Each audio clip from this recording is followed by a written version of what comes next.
बहुत पुरानी बात है। एक जंगल में डायनासोर अपनी पत्नी काजल के साथ रहता था। वह दोनों बहुत खुश थे। डायनासोर की पत्नी काजल गर्भवती थी। डायनासोर अपनी पत्नी का अच्छे से देखभाल करता। कुछ दिनों के बाद डायनासोर की पत्नी काजल ने एक अंडा दिया। अंडे को देख दोनों पति पत्नी बहुत खुश हुए। अब दोनों पति पत्नी अंडे की अच्छे से देखभाल करते। कुछ दिनों के बाद अंडे से एक सुंदर गोल्डन कलर का एक बच्चा निकलता है। डायनासोर अपने बच्चे का नाम जूनियर रखता है। जूनियर अपने माता पिता के साथ बहुत ही खुश था। डायनासोर जंगल में जाता और अपने बच्चे और पत्नी के लिए भोजन लेकर आता। ऐसे ही कुछ दिन बीत गए। अब जूनियर धीरे धीरे बड़ा हो रहा था। एक दिन डायनासोर की तबीयत खराब हो जाती है और जंगल में डायनासोर की पत्नी भोजन लेने के लिए जाती है। वह जंगल में भोजन के लिए शिकार ढूंढ रही होती है। तभी काजल के पैर के नीचे एक सांप आ जाता है। सांप काजल के पैर में काट लेता है। सांप का जहर काजल के शरीर में बहुत तेजी से फैलता है और उसके बाद काजल में गिर के मर जाती है। उधर डायनासोर का बच्चा जूनियर अपनी माँ के न आने से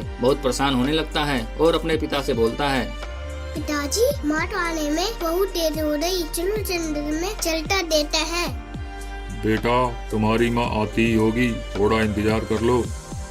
अब डायनासोर का बेटा इंतजार करने लगता है और थोड़ी देर इंतजार करने के बाद वह फिर से एक बार अपने पिता के पास जाता है और बोलता है, पिताजी तो बहुत देर हो रही, माँ आने में जंगल में चलता दिखना चाहिए, माँ कहाँ पर है? ठीक कहते हो बेटा, हमें चलकर देखना चाहिए।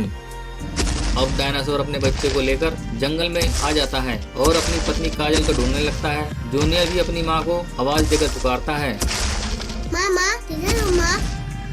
कुछ देर ढूंढने के बाद डायनासोर को अपनी पत्नी दिखाई देती है। वह तो जमीन पर गिरी पड़ी थी। डायनासोर दौड़कर उसके पास जाता है। उठो काजल, ये क्या हो गया तुम्हें? उठो माँ, उठो, देखो मैं जंगल में दादी के साथ आया हूँ। जूनियर अपनी माँ को बार बार पुकारता रहा लेकिन वह किसी की बात नहीं सुनती है क्योंकि वह तो पहले ही मर चुकी होती है। तभी डायनासोर देखता है कि काजल के पैर में चोट के निशान हैं। डायनासोर काजल के पैर की चोट ध्यान से देखता है और वह समझ जाता है कि काजल को किसी जहरीले सांप ने काटा है। अब डायनासोर उदास हो जाता है और अपने बच्चे जूनियर को लेकर अपनी गुफा पर चला जाता है और जूनियर का खुद ही ख्याल रखने लगता है। ऐसे ही कई वर्ष बीत गए। अब जूनियर बड़ा हो जाता है। एक दिन जूनियर शिकार करने जंगल में जा रहा होता है। तभी उसे एक बकरी दिखाई देती है। वह उस बकरी पर हमला कर देता है और उसे मारकर जैसे ही खाने वाला होता है तभी वहाँ पर एक काला डायनासोर आ जाता है और बोलता है, हा, अरे बच्चे, ये शिकार मेरा है, इसे सबसे पहले मैंने देखा था। लेकिन इस बकरी का शिकार तो मैंने किया है, इसलिए इस बकरी तो मैं ही खाऊंगा। अरे बच्चे, मेरी बात मान ले, ये शिकार मेरा है, इसे छोड़कर चला जा, नहीं तो मैं तुझे नहीं छोड़ने वाला। मैं अपने शिकार को नहीं छोड़ने वाला, चाहे तू कुछ भी कर दे।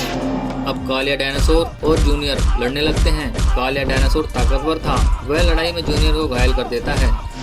अरे बच्चे, चल यहाँ से भाग जा, नहीं तो मेरे हाथों मारा जाएगा। अब जूनियर वहाँ से चला जाता है और कुछ देर के बाद जूनियर अपनी गुफा पर पहुँच जाता है। जूनियर को देख डायनासोर बोलता है, अरे जूनियर, ये तुम्हें चोट कैसे लगी? पिताजी, मैं जंगल में चार करने गया था, मैंने पटरी का चार कर दिया था। तभी वहाँ पर डायनासोर आ जाता है और मेरे से डरकर मेरा शिकार सुन देता है। मैं उस काले डायनासोर को नहीं छोड़ूंगा, उसने मेरे बच्चे को चोट पहुंचाई।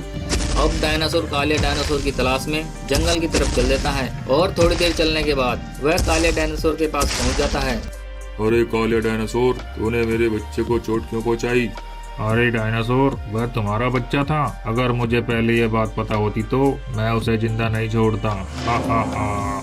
काले डायनासोर के इतना बोलते ही डायनासोर को बहुत गुस्सा आ जाता है और वे दोनों आपस में लड़ने लगते हैं। बहुत देर लड़ाई के बाद डायनासोर काले डायनासोर को मार देता है। अगर आपको हमारी वीडियो पसंद आई तो प्लीज़ सब्सक्राइब कीजिए, लाइक कीजिए और कमेंट कीजिए।